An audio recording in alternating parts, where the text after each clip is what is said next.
in the current context, then, what are some of the common challenges you see the young adults face as far as harassment or discrimination is concerned, especially if they are also living on campus? Mm.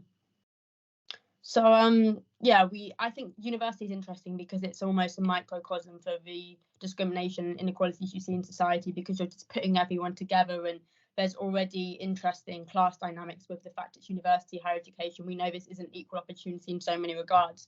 And I would say, it goes with your studies, but also with societies. There's a lot of especially at Cambridge, some societies have reputations for not being as inclusive, and there definitely is massive gender issues in terms of inclusion. And I think one of the strongest examples I've come across is the Cambridge Union.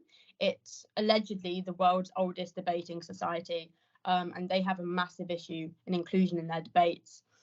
The way the debates work is you have guest speakers, you have student speakers, and then you hear floor speeches throughout from the audience. And while there have been female guest speakers, not enough, but some.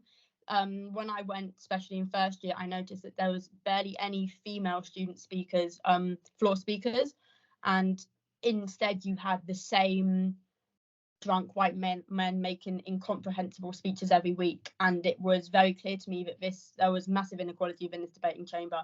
And even within the society on a structural level, in the main committee, there's 5 main roles. 4 of them were held by men, and the only role held by women was, ironically, the equalities officer. So there's massive structural issues within university for inclusion, and that goes for gender specifically. Do you also see any kind of stereotyping happening? Oh, definitely, I think so. I mean, I think for higher education, we have an idea of what a student looks like. We have an idea of what a Cambridge student looks like. And if you don't fit into that, people are prone to question why you're here. I mean, we know that we have a massive issue with students of colour, Black students going into colleges, and the porters not thinking they're students at the university. I mean, that's from members of staff, and that is a reoccurring issue. That happens a lot. So I would say that stereotyping is a massive issue, and I don't think that universities are doing enough. And so, when we look at any kind of policies, like for example, in India, we have these specific laws that require us to make, say, anti-sexual harassment policies or anti-ragging policies. Ragging in India really means sort of bullying itself. Right. So there are these policies that are made to control such instances within colleges and within universities. So in your case, do any kind of such policies exist? And if they do you think that gender also plays a role somewhere there?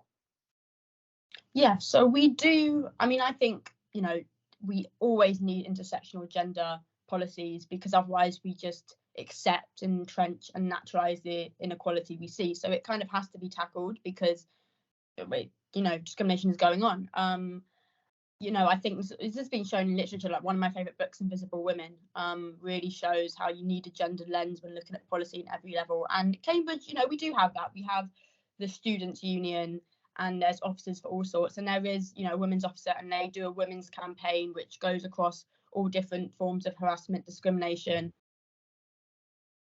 And I think in some ways it's been good. Colleges have, for example, free menstrual products they give out, and there is policy on paper for reporting harassment stuff, but it's not good enough. And I know in my college there is currently a campaign going on, because students are very unhappy with the reporting procedure for sexual harassment from other students and from staff, and the college is having to do a review.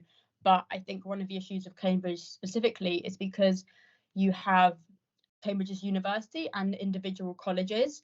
There is a lack of accountability, because the colleges can say, oh, well, this is for the university to deal with, and they can say it's for the college. And I think as a result in Cambridge, it isn't getting dealt with, it's slipping through the cracks, and it's something that they need to go over and review their policy. Absolutely.